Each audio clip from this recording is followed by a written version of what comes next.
die mij het stof op de iepen egen. Joch mij del nijstien op een hudde vlier. Stwarren naar de droegerstrit tussen mijn zwieren egelen. Sloeg wetter in de smelle veert.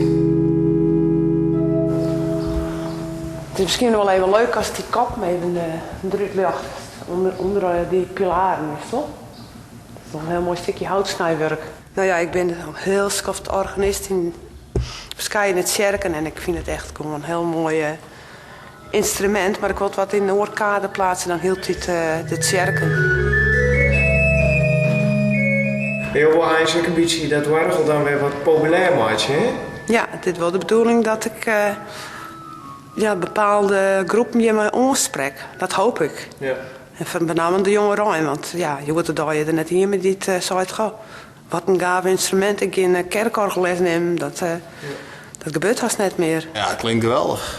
Dan vies het net een surfinstrument? Nee, helemaal net. Ja, ik hoor van heel veel verschillende muziek. Maar van progressieve rockmuziek uit de jaren 70. Ja.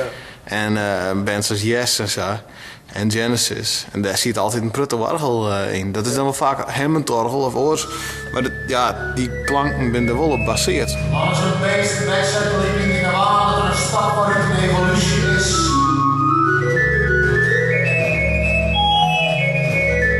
Er zijn wel componisten geweest die hebben salsa voor het orgel screunen. Ja. Maar dat is helemaal net bekend. De kerst van alles op mijn orgel. Ik denk ook al een drama, mooi orgelmuziek erbij. Een toneelstuk of zo wat. Sloeg wetter in smelle stritten. Hoen die ter de stok van de tijd waarom het hockey erin worden.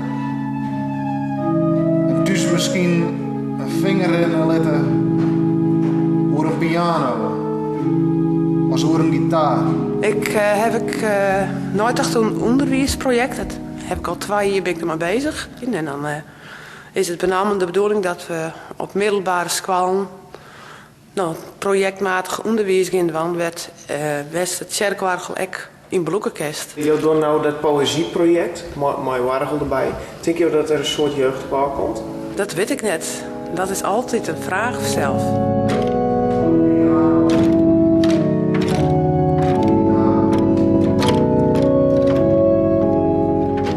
Is het eigenlijk voor Friesland, die kerkorgels? Ik vind het in die zin heel wichtig, omdat het een historische waarde verziend wordt. Een stuk geschiedenis was op een andere manier toch weer maar verder kerst. Ja. Maar dan moest gewoon dingen uitzoeken van hoe kan ik dat op een andere manier broeken.